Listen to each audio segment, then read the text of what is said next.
We are live. I always feel like I need to give it a few minutes to make sure that we are live. I'm worried I'm going to start talking and we're not. Hi, everybody. We're the Home Girls. And we are continuing. Is this our last week? I think this is our last week in our May Market Mayhem series, which has been all about all the craziness that's going on in the market right now. And today we're going to be discussing the importance of still doing things the right way, even though the market's moving really, really quickly. So I think we decided to talk about this because I personally, and I know all of my other homegirls too, have seen gabillions of Facebook posts in all of our major Facebook groups lately where agents are saying, you know, why should I hire a photographer if the house is going to sell in 24 hours? Why should I mess with staging? Why should I make flyers? Like, why should I do any of this stuff? So yes, the market is absolutely crazy. And in most areas of the country, if you put a listing on the market, it's going to sell like almost instantly, probably with multiple offers. But it is not a good strategy to start cutting corners on your listing business just because that's what's going on. So that's what we're going to be talking about today. So first of all, Kristen, so the market's changed. It's absolutely crazy. When you're putting a listing on the market right now, are you doing things the same way as you would be in a buyer's market where listings are harder to sell, or have you like cut down on your services that you're offering to your clients? I mean, I wouldn't say that we're cutting down so much. I mean, the Pueblo market is so different from the Denver and Springs market as to what we do here. I'm still doing the same thing. I haven't really changed anything up. I mean, I am doing the professional photography. We aren't doing the open houses anymore, just probably because of COVID. And it just doesn't seem like to do an open house anymore. So we don't do the open house thing like we were doing. We are taking it week by week to see what happens with the market, because I know come Memorial Day, it's going to slow down a little bit. So listings most likely wouldn't be listed over Memorial Day weekend, but it just depends on the stats and what's happening. So for my team and I, we're not really changing anything. We're still staying on our normal checklist on what we're doing for our sellers.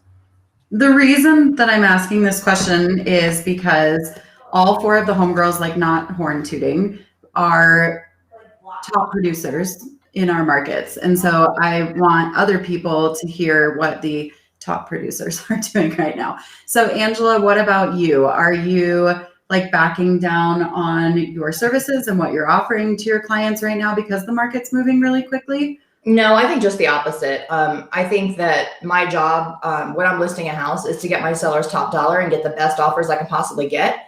So I'm going to make sure that house is completely renovated the way it needs to, and probably more than I would in a regular normal market, just because I want to attract the right buyers, the right 2 to 3 buyers that really want that house. And then I'm going to stage the shit out of it, honestly. I'm going to make sure that house is perfect. I'm not leaving any rooms undone. I want to make sure that home shows better than every other house in that same price point as it is, so that it gets the most traffic and the most offers and the best offers, because it's my job.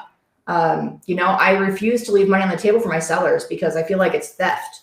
And that's kind of something that I think really sets me apart from other agents, is that I do those things that can't be replicated. I provide value in ways that other agents don't seem to in the same market as I am. Instead of just reducing a commission, I'm, getting, the normal commission, but I'm providing crazy amounts of value in other ways that other people aren't. So I make sure that the house is completely renovated and done the right way, stage the shit out of it, market it properly for a week, then allow people to see it on the weekend, put my sellers up in a hotel. And then, we review offers on Sunday afternoon. So it's really weird what happens in Colorado. So like Denver Metro is usually about a year to 18 months ahead of like the trends that happen in Colorado Springs. And then that kind of like filters down into Pueblo. So what we're seeing here in Denver Metro, first of all, in Colorado and in most parts of the country, unless you're a really seasonal or niche market, 100% of equity gain happens between January and the end of May. So that's the highest time peak equity wise for a seller ever.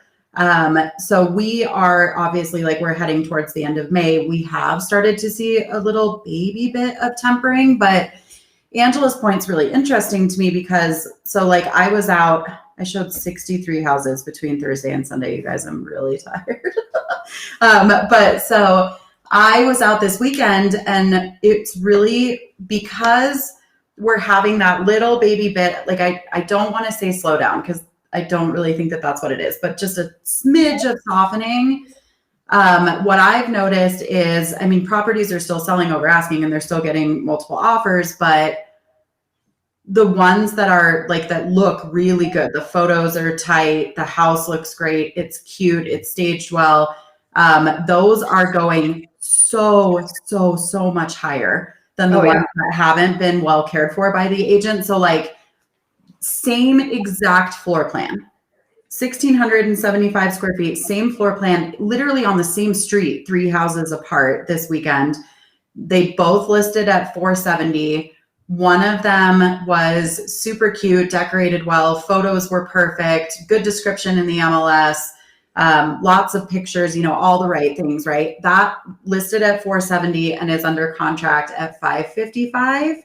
The other one listed at 470, not cute, not decorated well. It was kind of smelly. The agent only had like 4 photos in the MLS and they were like shaky iPhone photos. Like, it was not presented well. That listed at 470 and is under contract at 495.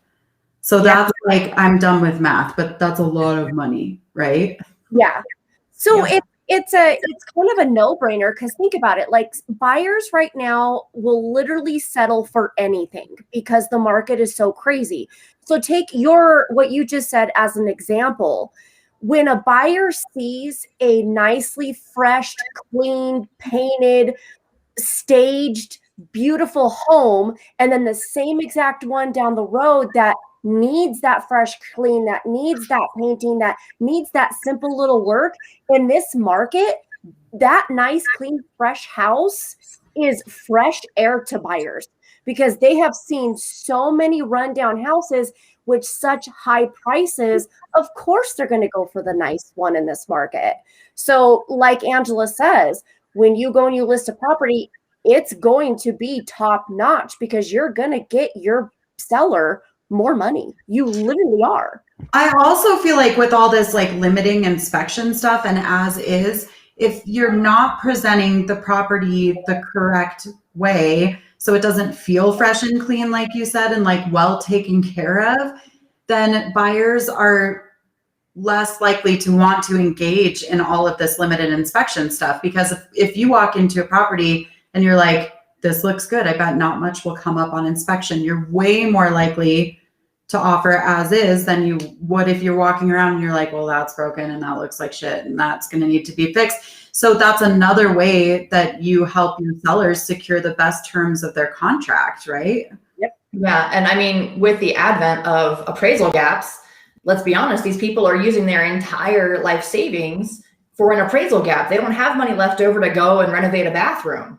Right. They just don't have it. Mortgaging that is a lot easier than paying for that out of pocket. It's a soft cost versus a hard cost. So I think it's always best to make sure the house is perfect and get the right buyers and get those appraisal waivers, get those, whatever's needed to get your clients the best possible offers and, making it nice, easy transaction. I feel like you have to do that. I mean, regardless, houses are going to sell in this market no matter what. But at the end of the day, if your house is, the white picket fence, beautiful, untouched, you're going to get more money for it. Yeah. So I mean, it's wild right now.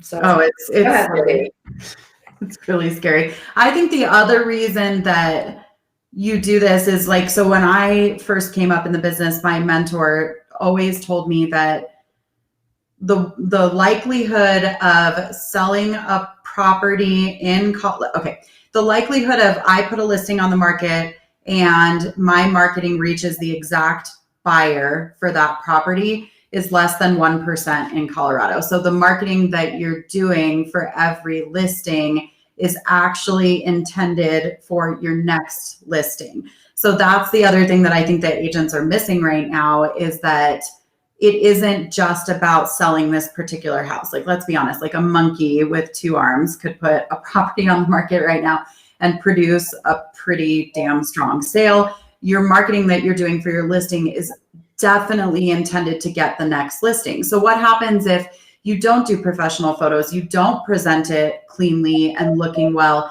you don't do flyers, your MLS looks like shit? Any other seller in that neighborhood who goes to sell their property from there on out is going to look at you like a slob. So you have two different jobs every time you list a house. Number one, sell the house. Number two, get more listings. And this listing that you have right now is literally your resume for the next one. So it needs to be aces or you won't get more listings. Yep. Right. And I think too, with all of the things going on with that, big Z company out there, if your value proposition is only that you can reduce your commission and take cell phone photos, bye. You're not going to last. You better set yourself apart from everybody else and get your seller's top dollar. Otherwise, you're just like everybody else. That is not a value proposition. Reducing your commission to peanuts just so that that's your proposition to your seller, that you're going to save them $5,000.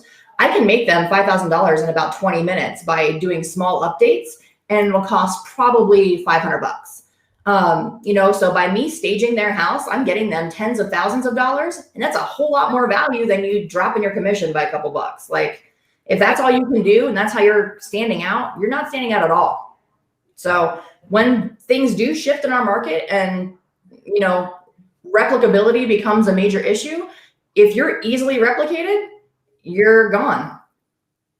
So Another thing that I noticed too is basically putting lipstick on a pig is what I'm going to get at right now. Like, how people do those professional photography and you're looking at it online. You're like, man, this house is beautiful. Oh my God, I got to show this to my client, or my client's excited. They're like, oh, let's go look at this house. And then you walk in and there's paint all over the baseboards. It's dirty.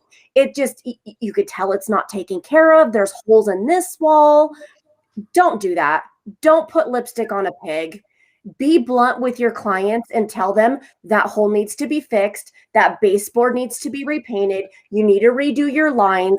Like, you're getting people's hopes up. Yeah, I can get a photographer in here and they're going to make it look beautiful. But as soon as you get those buyers in there, first thing they're going to think of is, well, if they couldn't paint that line right, what else couldn't they do right?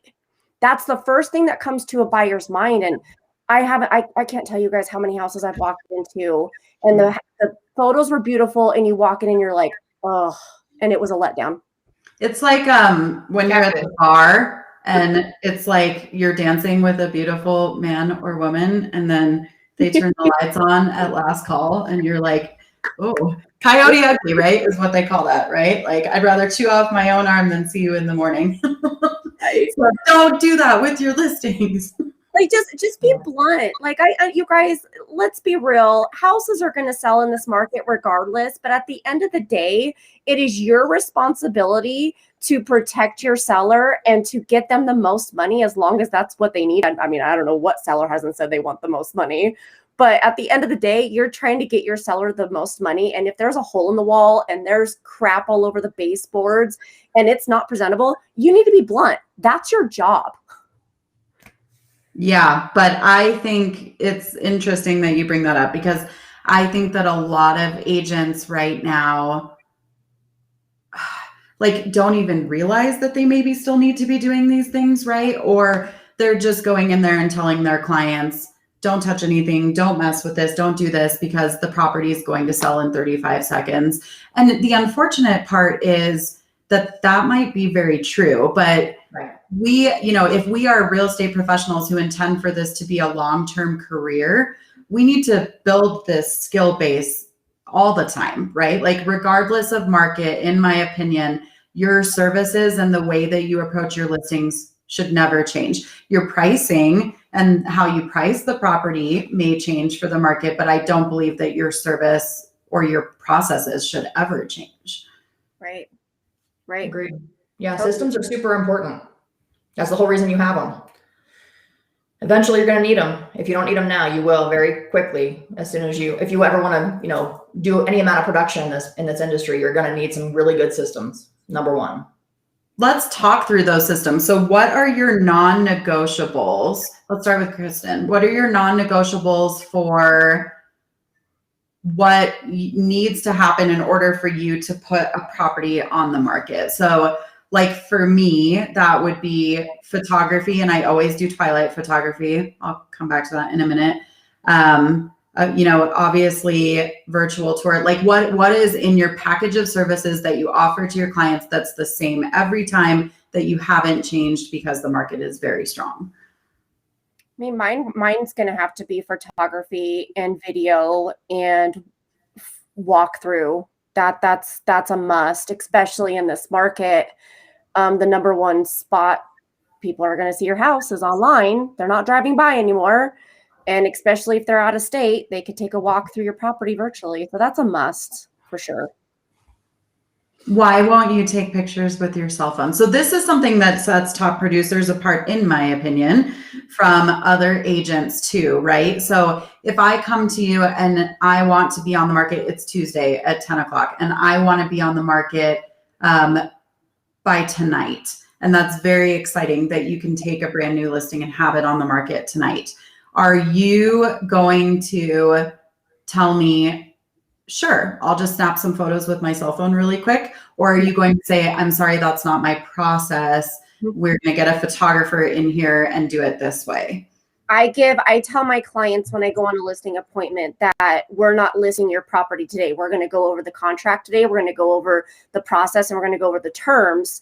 And then a week from now or 3 or 4 days from now, I'm going to get my photographer in here. So we're going to walk through your property. I'm going to tell you what you need to put away.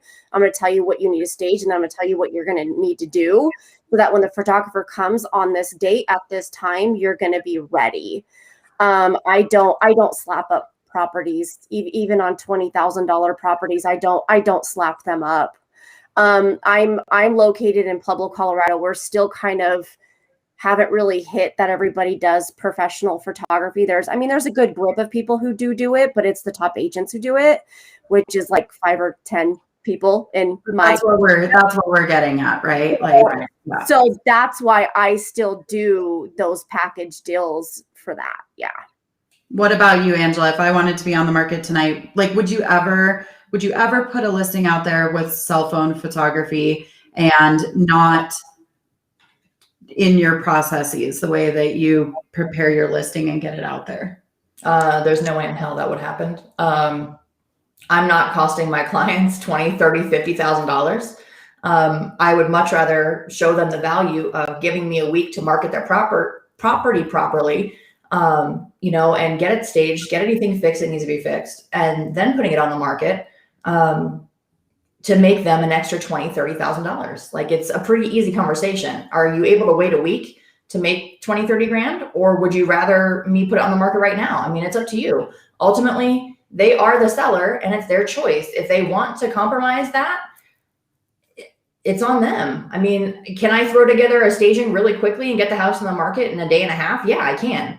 But I also have companies that, I work with and I own that do those things, like I can call my staging assistant and have her out there tomorrow or in an hour to start staging that house. My photographer is typically out 2 or 3 days, but if I need him, I can get him pretty quickly. But I'm never going to put that house on the market with just cell phone photos ever. I might put a teaser up there like, hey, this is coming. Right. Here's a video of it, but no way in hell that's going to be my MLS photo. Well, and so 2 things that you just nailed on right there, right? So number 1, a top producer, and guys, like, we hate that terminology. Don't get me wrong. Like, we don't want to be gross when we're saying that, but people who have tenure in the business, who've been in the business a long time and do a high level of production, have a team that is able to help them get properties on the market really quickly. So if you don't have that, even if you aren't listing a high volume of homes, I would definitely recommend that that's something that you put in place. So I have a land photographer, a drone photographer, a video guy, a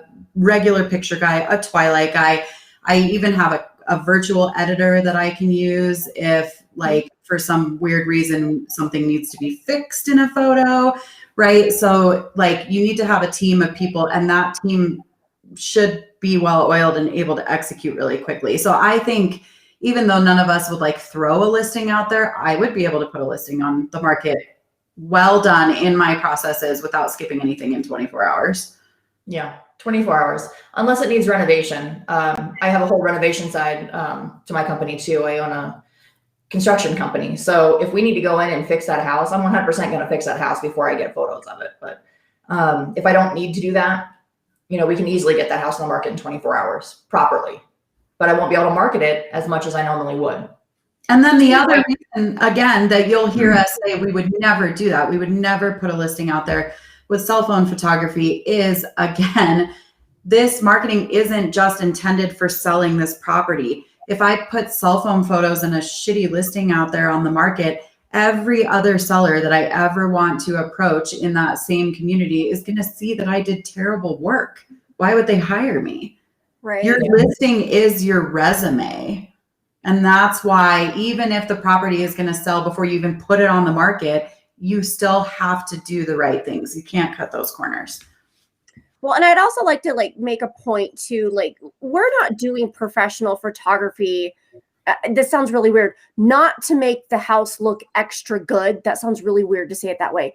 We're doing professional photography because of the wide angles, because of the professionalism and the expertise of the photographer can capture such a small bedroom, but make it look good. That sounds really weird. We're not trying to fluff it and make it false advertisement, but you can't capture a good angle with a cell phone. You just can't at all. So it's not just to make the house look good. It's not to doctor up the photos. It's none of that. These cameras are designed for that, and these photographers are trained for that. That's why we do it.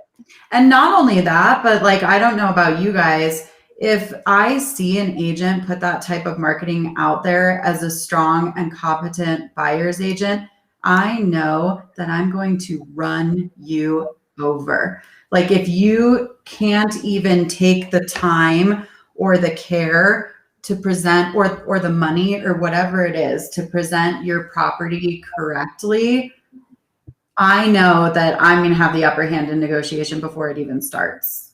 Because I know that you're lazy or inexperienced or you don't care. Mm-hmm. Yep, 1000%. I always tell my sellers, you either want me in your corner, but you definitely don't want me against you. So you're either in one transaction, you're probably going to have one incredible realtor, and you're going to have one that maybe isn't as awesome. So do you want the awesome one in your corner or the one that's maybe not as awesome? I feel like that's a pretty no-brainer thing. You probably want me in your corner. You don't want me against you. So that's my 2 cents on that.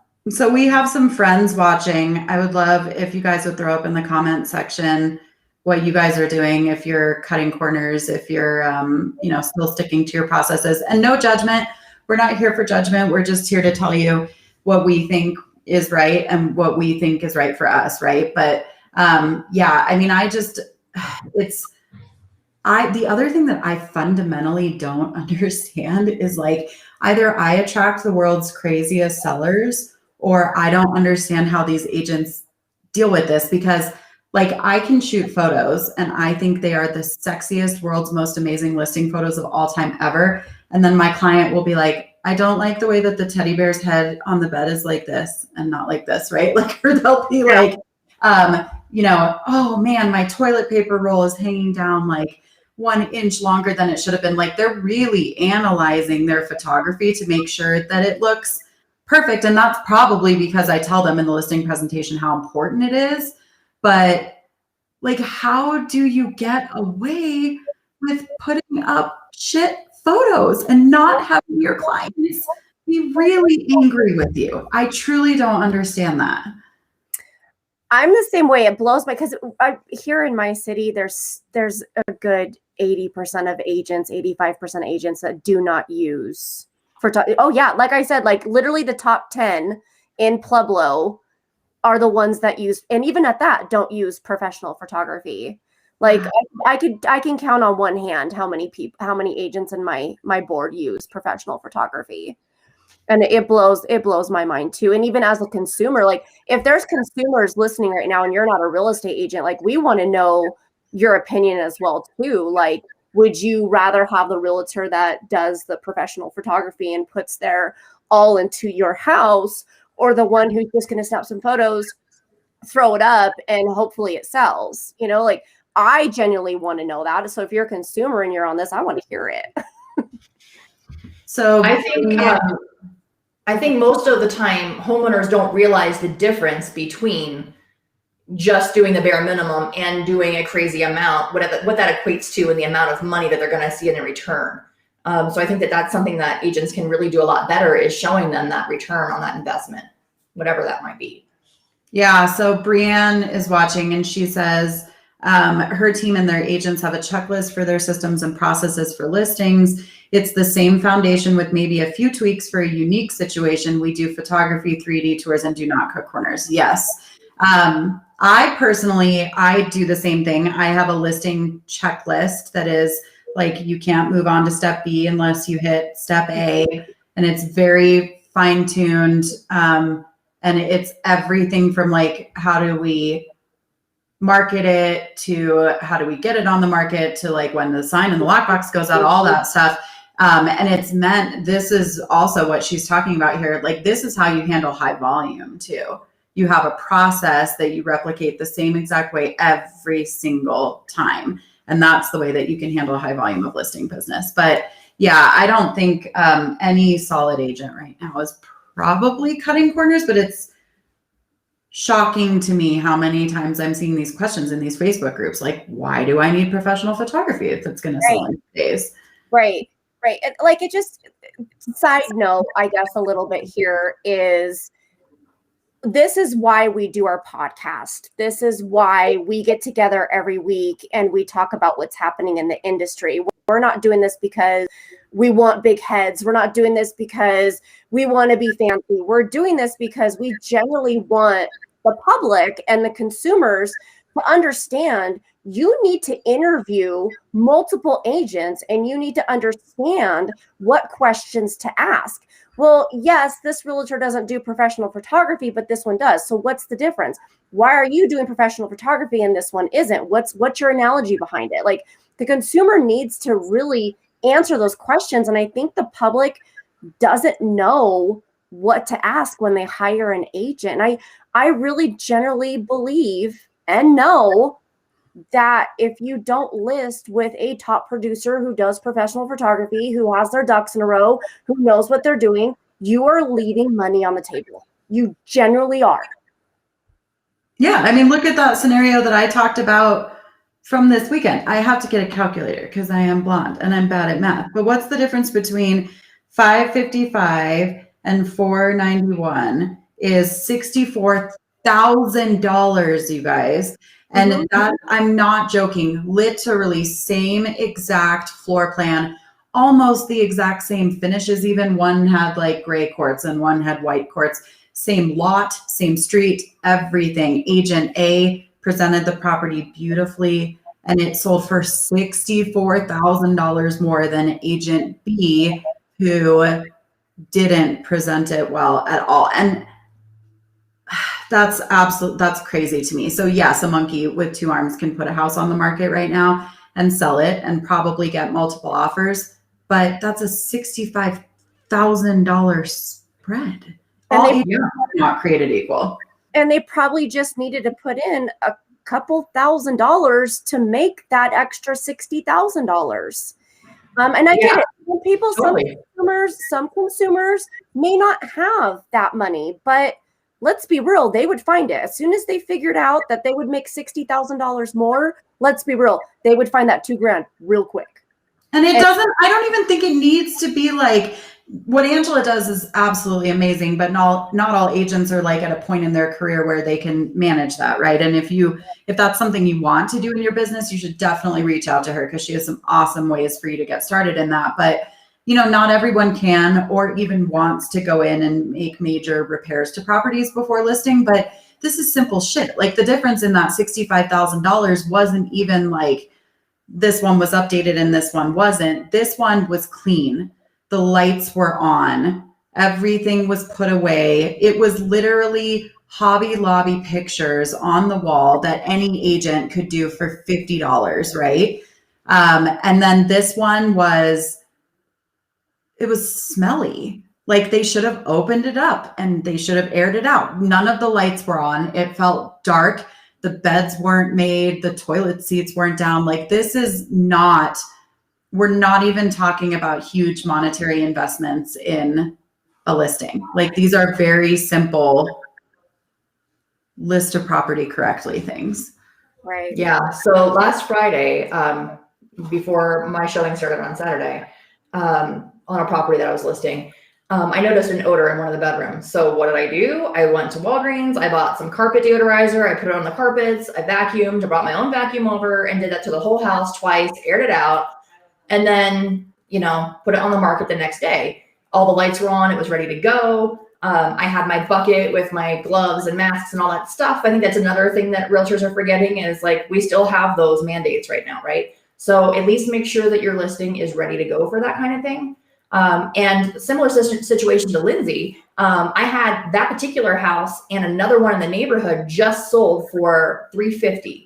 So I have a crap comp, right? Because I want to sell that house for way more than $350. I put $2,000 into it and I paid for it up front, and then I'm going to bill them at closing. That's how I work my construction side of things. But we put $2,000 into it, cleaned the house really well, and I staged the crap out of it, and we sold it we're under contract for $450 with a massive appraisal gap.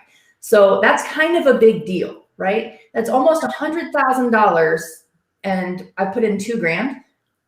I'm not competing with other agents. That particular seller is friends with probably 30, 40 other agents in town. He didn't choose them for a reason, right? So you always want to separate yourself that way. And I wasn't competing with any other agents. I would have been fine, having multiple agents to compete against, but I didn't have to. So that's kind of a way that you can really separate yourself from anybody else by changing the way you do your process. And that's been invaluable to me because I don't even have to compete anymore. I love competition, but I didn't even have to compete. So food for thought. Hi, Jess. We love you. Jess's son is done, you guys, with school today. Hallelujah. How many moms are so excited that we made it through the end of the school year? It's a freaking miracle. So let's talk about how do you know what the right way to present a property is, right? So at this point in your career, like, you know what updates you can go in and make that will work. But like, how would you guys, if you're newer to the business, how do you know what the right way to present a listing is? Like, what are the couple things that need to happen? Is it lights? Is it air freshener? Is it music? Is it like, how do you find out the things that you're supposed to do? I would say that your house needs to look good, smell good, and feel good when you walk in. And that's pretty easy to know what things you need to do that way. If you can't figure it out based on that, I would call the other agents that have had listings in that neighborhood and ask them, hey, I see your house sold X. What would be some updates to that house or some things that you should have done to that house to get top dollar in your opinion? Like, what are some things that could have been updated? Were there any objections from other buyers about your property? Was landscaping important to them? Those kind of questions, other agents were happy to answer those things.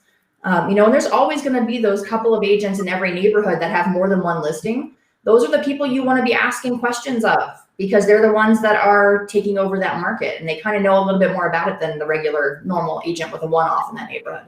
So I would use them as a tool. Right.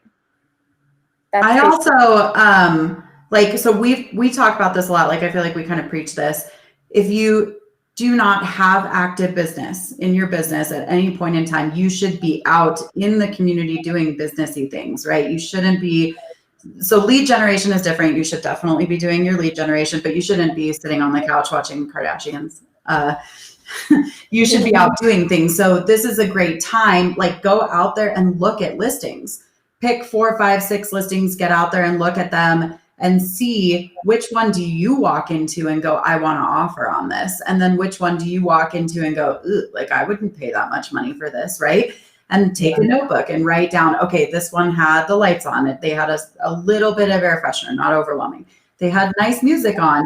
It wasn't gangster rap. It was Coldplay, right? Like, take notes about the things that the one that calls to you has so that you can replicate that in your listings next. The other thing that I do too, if there's any new build neighborhoods anywhere near the house that or the neighborhood you're trying to take over or a listing you're trying to get, I would go to the new builder and talk to their salesperson and see what are the common upgrades in that community. What are the things that people are typically upgrading to? Because you're going to be competing with them, whether you realize it or not.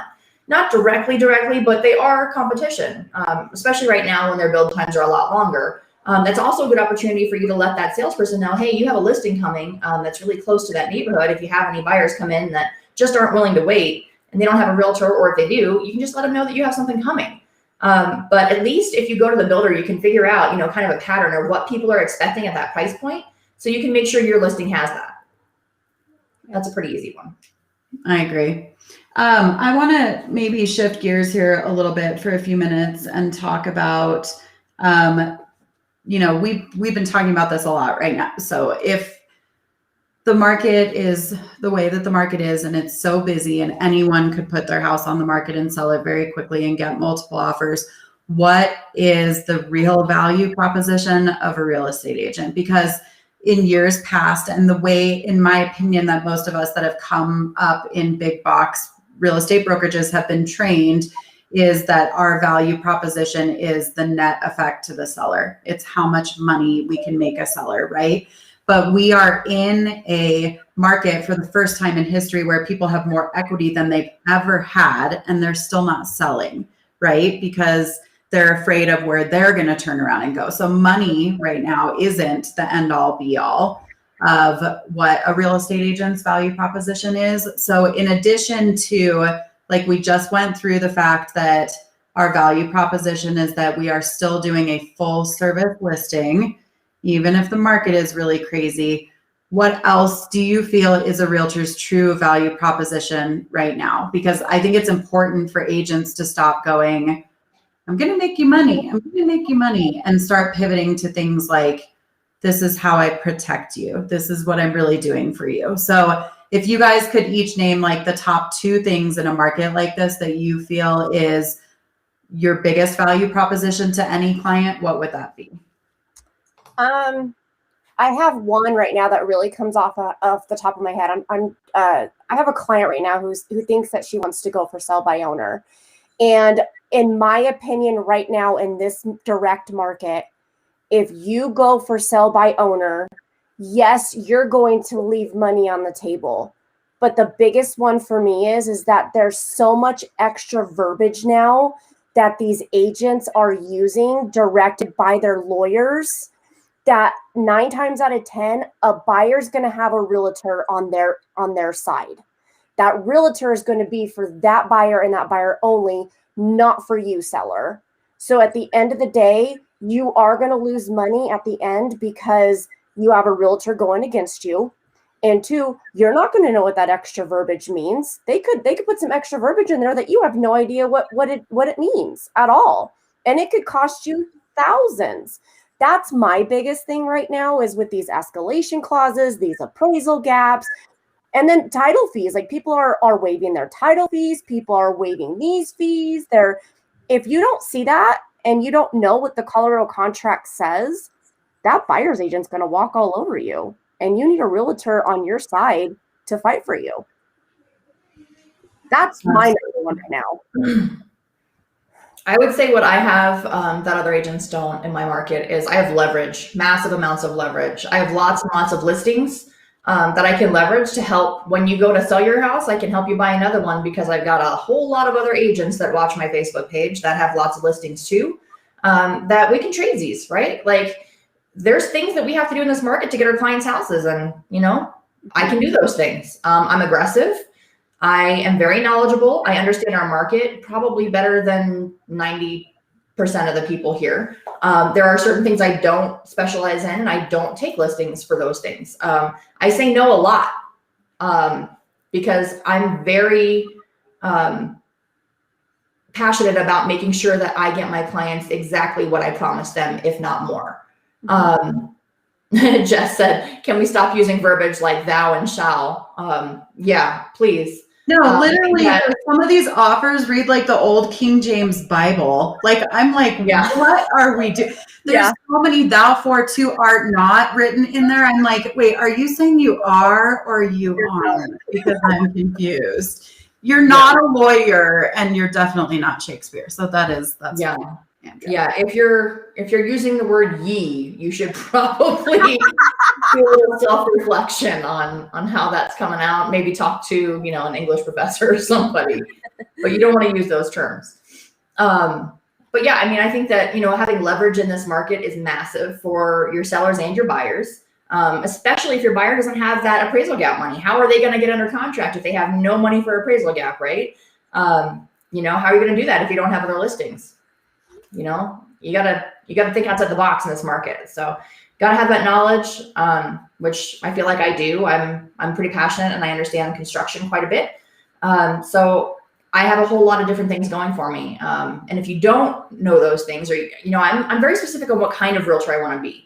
And if you decide on those things and you don't have a clear plan on how to execute becoming that type of realtor, I think that you need to talk to a couple of realtors in your market that are doing things the way that you want to do it and find out what they're doing, and learn from them. You really need a mentor in this business, and that's, you know, really important. There's a huge amount of value for that. So that's what I would do. I would start that way. These all mean different things, by the way, as I've been schooled by my 11-year-old. I have no idea what ye means, but yeezy is a person, and yeet means to send it. Because I had no idea. So what else? Like, what else is, because I really would hope that agents are starting to articulate their value proposition differently, because that's going to set them apart from every other agent that's just like, well, I'm going to get you this much money and this much money. Like, what else are we doing that we feel is a big value proposition right now? I feel like mine is really similar to what Kristen said. Like, we as real estate agents basically practice law without a license, right? And so the intricacies of these contracts right now, the vetting that happens of the offers, like, I cannot tell you how many times right now I'm receiving offers on my listings, and I call the lender to say they have a $50,000 appraisal gap in here, and the lender says, I'm sorry, what?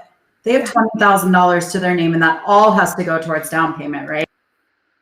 So vetting that's happening between, oh, hi, Jess. Jess is popping on. So, like, vetting that's happening in between, you know, when the offer comes in and when you're taking the offer, like, it's really interesting to me how in the busiest market in recorded history, we are now like way deeper into the minutia of everything.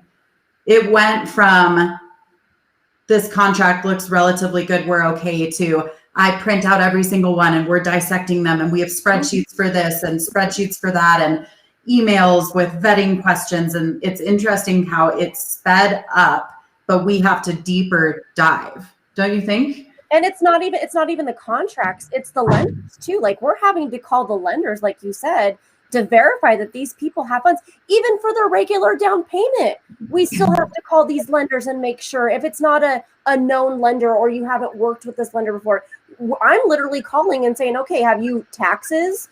Have you seen income? Have you verified all this stuff? And do they have the down payment? Like, literally, if I don't know the lender and it's not spelled out in their lender letter, I'm calling them. You know, like, we're having to do that too. So if you're thinking about going for sell by owner, there's just more than just money that you're losing out on, that you could potentially it's screw. So much more than just money, though. And this is what people don't get. And I'm telling you right now, 2021 through probably 2023 will be the year of the lawsuits for 100 million different reasons that we're not even going to go into right now today. Agents, buyers, sellers, it will be very litigious over the next couple years. So yeah, saving yourself $2,000 to not protect yourself from massive legal liability in the future it's really stupid. Like I made a Facebook post a couple weeks ago that said like, hey, I'm in trouble. Give me the cheapest lawyer you can find. No one says that. No one says that. Everyone is going to say, get me the shark, the one that like walks into the courtroom and all the other lawyers are afraid of and they start shaking because he's there. We have to start training the public to think differently about real estate agents. We've told them since our history began that we're salespeople. It's not even really what we do. Correct. We protect them in so many other ways. It is worth paying for good representation. But we as agents have to start being worthy of that title. Like as an agent community, like the change has to start within. And if you can't articulate out like what the protection is, like why would anybody trust us? Like it is up to us to make that change. Yep. Another reason why we're doing this podcast. Yeah, but that's like, to me, this has become weirdly, like obsessively important to me. Like, stop. The reason that you're having a hard time justifying your commission when you're working right now is because you're not communicating the correct value for what people are getting for that commission, right? So yeah, in years past, if I walked into a listing and Jess and I were competing against each other and Jess said it was worth 400 and I said it was worth 350, she's going to win because her value proposition is she's getting them $50,000 more. In this market, it isn't price. Like, I don't even think it's price at all. Like, we're all going to get them a ridiculously high price for their house. It really, your value proposition that you're communicating to people should be more about the other things. I don't even think you're talking about price that much. I'll give you like a real life example that just happened. There was a seller in a Facebook group and he posted, I don't want the best real estate agent. I just want someone who will sell my house for 1%. He was very honest. He was very blunt. He was very forthcoming with what his position was. So me being me, I message him. I am now listing his house in July at, a normal commission rate, right? Because at my normal commission rate.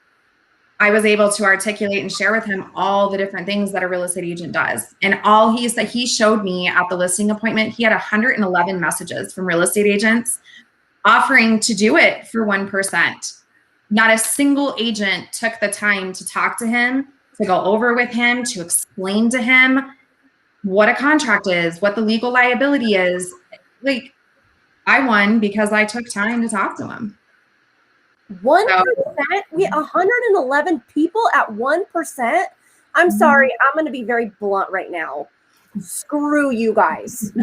Screw you guys. Okay, so we were just talking about this internally between the four of us earlier today, right? So NAR just published their 2020 report about the income that real estate agents are making.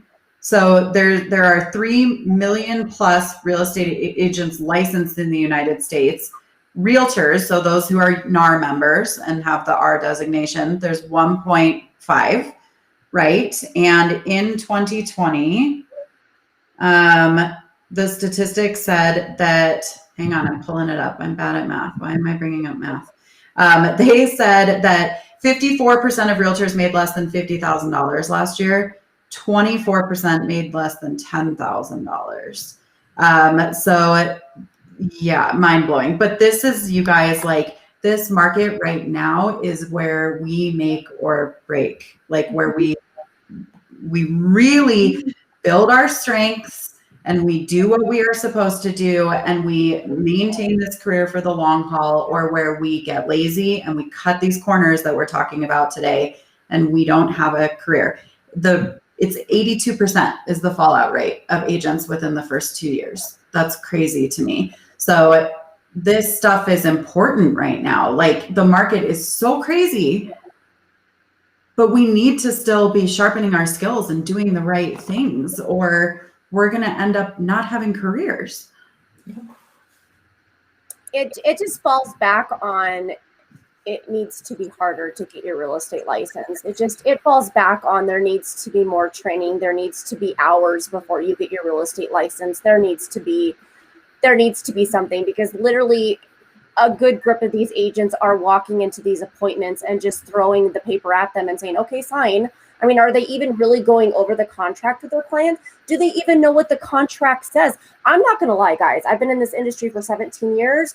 I've gone back to the contract multiple times just to read it, to make sure that I'm reading it and comprehending it correctly, because there's been a lot of situations that I've been in to where I've had to go back.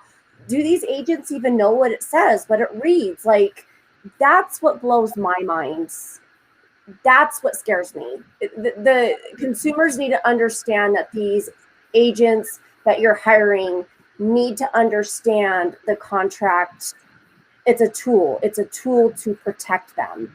And the agent needs to be held to a higher standard to protect them.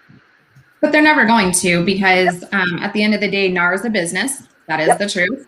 NAR gets money from our memberships. So I always come back to self-accountability and responsibility, right? Like, it is up to us. I attend contracts class every week. Contracts class happens to be when we do this podcast now.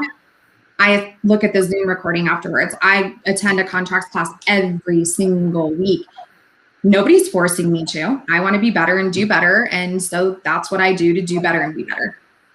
Well, and it takes a village too. Like, you're not only are you hiring that one agent, you need to find out who's in their circle. Like, there's been times when I've been stumped and I'm texting you guys and I'm like, okay, guys, I have a situation. All the time. What do I got to do? Like, what needs to happen? Like, we're not perfect at this, but we know enough to protect our client. And we're going to other professionals in our industry saying, okay, here's the situation. We need help. Like, that's another thing too. You know, what brokerage are you with? Who's your managing broker? Who's your tribe? You know, if something happens, when shit hits the fan, who's your lawyer? Like, consumers need to understand that. Yeah. I always tell my agents, when you're going to a listing appointment or a buyer's appointment, your buyers are not just getting you as an agent, they're getting me in their corner too. Because if something happens, I'm always there to answer the question. And that's something that's different than a lot of other brokerages. Usually the managing or employing broker are not always available. There's not always someone to talk to. I'm very different. I make sure that I'm always there, and there's always somebody to answer the question for them. That's huge. Yeah. So Brianne that's watching says, I agree on the training and classes to get your license. I hear all the time, wow, agents make so much money and it looks so easy. I felt like I didn't know anything when I completed the class other than to pass the test. It's all on the job training. Yeah, girl. Yes. Preach. Your real estate licensing class will literally teach you nothing that you need to know to do this job at all. So like Kristen said, you do need a tribe. And let's pause here for a quick second, because this is a soapbox for me too. Same thing that we're preaching to our sellers about right now. There is value in having good representation. As an agent, especially when you're newer in this business, there is value in working for a strong brokerage. Sellers shouldn't have trouble paying their agent, and agents shouldn't have problems paying their brokerage if their brokerage is giving them the correct support. So when you come into this business, especially right now, you guys, it's a terrifying. Jess and I were talking about this yesterday. She said, if I had come into this business at this point in time, I probably would have been scared out of it. And I was like, shit, I was almost scared out of it last week, right? Like, it's scary right now. So you need to have, your brokerage needs to have support, training, mentorship, a broker that's reachable, other agents that are reachable. And then to me, when you're an agent and you do a good volume of business in this business, then it's your job to turn around and pour it back into other people, which is, like Kristen said, why we do this podcast, because it's important to us that the next generation of agents isn't alone, because that feeling scary. Like, how many of you guys have been out there and been like, I have no support, I don't know what I'm doing. Right. It's scary. We all learn somewhere. Yep. It was probably, we probably didn't pay for it. We probably learned it along the way from all the other agents that were willing to help us. So what's the right thing to do? Help somebody else. It's pretty easy. And stop being cheap. Pay a mentor. My first 3 transactions, I paid someone 50% to hold my hand, and she was worth her weight in gold. I actually texted her the other day and told her, thank you. I was just writing a contract and remembered something you told me, and I just wanted to tell you thank you. Oh. Yeah, don't go to these, like, I feel like these per transaction type of brokerage situations are for agents that are established in the business. Like, I don't care where you go, but you need to go somewhere that has training and support and other agents that you can look up to and model after. And I also believe you should have a coach. Everyone should have a coach, especially at the beginning of their business. But I mean, this is the most skill-based market I have ever seen. And even for me, and I've done this 20 years, every day I'm sitting here going, like, how can I, like, I'm learning, right? Like, being out, showing 60 plus houses this weekend between Thursday and Sunday to people, sitting there going, like, how do we get an offer accepted? Like, how do we play right now? Like, it's really, really hard. This market, every top producer I talk to is struggling in this market right now. So you need to get help. Right, absolutely. Even being in the downturn, being in the market before the market crashed and being in it now, it is night and day. And I will tell you what, guys, I will take a downturn any day. I would love to go back to the short sale and bank owned days. That sounds awful to say, but 1000% I would rather go back to those days. It is like prying teeth in this market. It's cross your T's, dot your I's. The verbiage that comes out of these contracts that I'm seeing on a daily basis blows my mind. Literally, if you were not in the market during the crash, you have no idea. You have no idea. We do a thread on our homegirls page of, like, the best clauses we've gotten in a contract, like, just copy and paste. We should. I can't even read them. Like, I'm not joking. Like, I'm like, okay, wait, are they saying that they are waiving appraisal, or they're saying that they're not? Like, Kristen, oh my God, Kristen got one, and I probably shouldn't have named you because we're not supposed to talk about other deals or agents, but she got one the other day that, like, literally the other 3, and including her, we were like, we don't understand. Like, no one knows what that says. Well, and she was kind of doing her client a disservice, because if the house appraised at a lot more, which I knew it wouldn't, the verbiage she had in there, she would have screwed her client. So tell the story, because it was bad. This is what we're talking. It was bad. I don't want to say this because I don't want it to be a trend now. So don't kill me. This isn't me. I think that it was I think she was confused. I don't think it was on I don't know. So we got an offer on a property, and it basically stated that buyer will pay X amount over any low appraisal and the appraised price.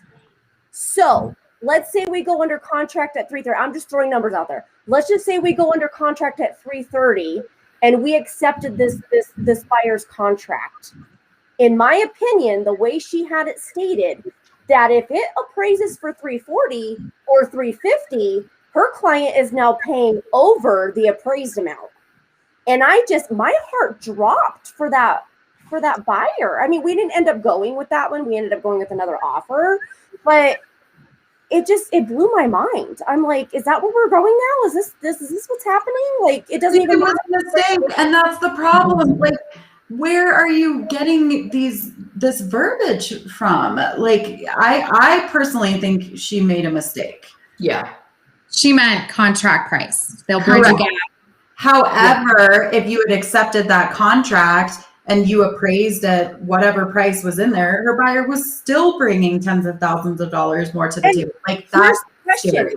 Here's the question. Yes, the lender approved it. Yes, the lender was okay with it, but let's be real here. Let's say we go under contract at 330 and they're approved to 350. Well, what happens if the appraisal comes in at 380 or 390 or 400. I don't think it will, but let's play devil's advocate here. At that point, is she approved? At that point, is it a dead deal? What happens? That's why I was like, ooh, that's sticky. If your verbiage makes 3 different realtors say, what the fuck did you mean? You probably need to run that past somebody else before you send it out. I mean, but like psychologically, let's talk about this for a second. If you have 2 offers that are really similar and one of them you're like, I can't read this, I don't know what this says, like, oh, what is this? Which one are you taking, you guys? Well, I've called agents before and asked for clarification about some of their provisions that they've written, and they get really defensive. And I'm like, listen, thou shall not treat me poorly because I'm the fucking listing agent. you shall not. Calm down, because I'm just trying to clarify what the hell you're saying. Right. So if I have to call and ask you a question about your contract, we already probably have a little bit of an issue with where the offer is going to go, right? Like, that's just the truth. Right. But these, again, to wrap up this whole conversation, right? We don't cut corners. We talked about this 2 weeks ago. We don't cut corners in anything. We are not cutting corners in our listing. We're not cutting corners in our processes. We're not cutting corners in the way that we're writing our offers for our buyers. A couple weeks ago, we talked about the fact that if you're really overwhelmed and you're running and you're too busy, we get it. You need to have someone that can help you write a clear contract so that you don't do what this agent did with Kristen and totally screw her clients over potentially, right?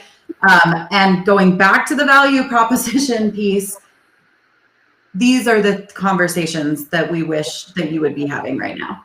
Your value proposition is writing a clean contract, and the fact that just it being a clean contract could be the difference between your buyer getting a house or not getting a house.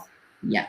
It could be the difference between getting sued and not getting sued. It could be the difference between losing $30,000 on that example with Kristen or $64,000 on that listing example with me. So just be thinking about higher level reasons and things that are your value proposition right now.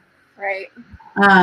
I think that was fun. Yeah, that was a good one. We are done with our May series.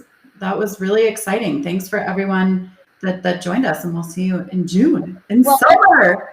Yeah, so we're going to start a June series as well. We're going to start talking about our goals. We're halfway through the year, so please join us in June. Spread the word. We're going to start talking about what we need to do for the rest of the year to hit your goals. We're going to talk about your goals. We're going to talk about what you've hit, what you've seen. So June is going to be super fun. So spread the word. We're going to be here every Tuesday, 10 a.m. Mountain Standard Time. So spread the word. We love you guys. Bye.